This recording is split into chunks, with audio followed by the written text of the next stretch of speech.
पहले तो आप सभी को हैप्पी इंडिपेंडेंस डे। आज फिर कुछ कहने आई हूँ, मन की बात लफ्जों में सुनाने आई हूँ। तो इस बार मेरी पोयम का टॉपिक है नए भारत की बेटियां।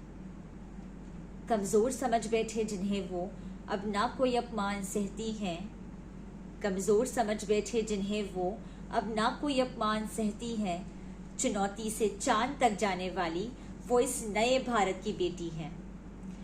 अवनी चतुर्वेदी जैसी साहस भरी उड़ान है और लता माँ जैसा सुरों का वरदान है। मदर टेरेसा की ममता और कल्पना वाली आस है और एक पैर पर एवरेस्ट चढ़ी अरुणिता का विश्वास है, जिसकी कामयाबी पे देश की हर माँ बलाए लेती है। चुनौती से चांद तक जाने वाली वो इस नए भारत की बेटी है। किरण बेदी की तरह जाबाज अधिकारी है और ड्यूटी पे शहीद होकर अमर हुई वो कमलेश कुमारी है।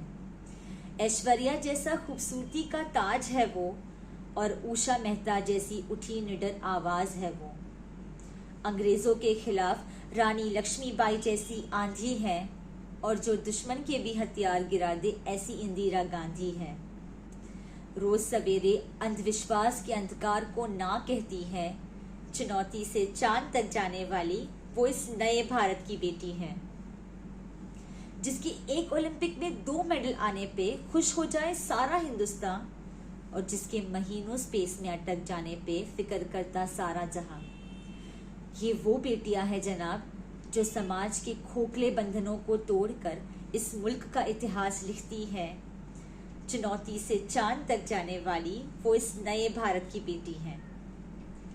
और मेरी अगली पंक्तियां उन लोगों के लिए जो बेटियों को बोझ समझते हैं, जो आज भी समाज के बेमतलब के रिवाजों में बंधे हैं।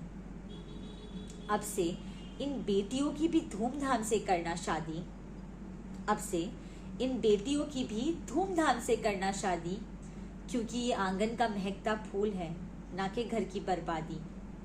सावली हो तो क्या हुआ, ना देना रंग रूप पे ताना, कामयाबी के लिए रोकना मत दे के कोई बहाना। देश तो आगे बढ़ रहा है, अब आपको भी सोच की उड़ान भरनी है और बंद कर दो ये सोचना कि बेटियां बुरे पापों की करनी है।